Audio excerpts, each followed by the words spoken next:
मुझे अपना सितारा ढूंढना है। सितारों से भरे इस आसमान की वसतों में मुझे अपना सितारा ढूंढना है। फलक पर कहकशां दर कहकशां एक बेकरानी है, न उसका नाम है मालूम न कोई निशानी है। बस इतना याद है मुझको अज़ल की सुबह जब सारे सितारे अलविदाई गुफ्तगू करते हुए रस्तों पे निकले थे, तो उसकी आँख में एक और तारा झलमलाया था।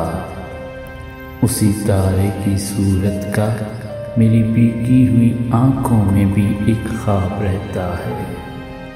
मैं अपने आंसुओं में अपने ख्वाबों को सजाता हूँ और उसकी राह तकता हूँ।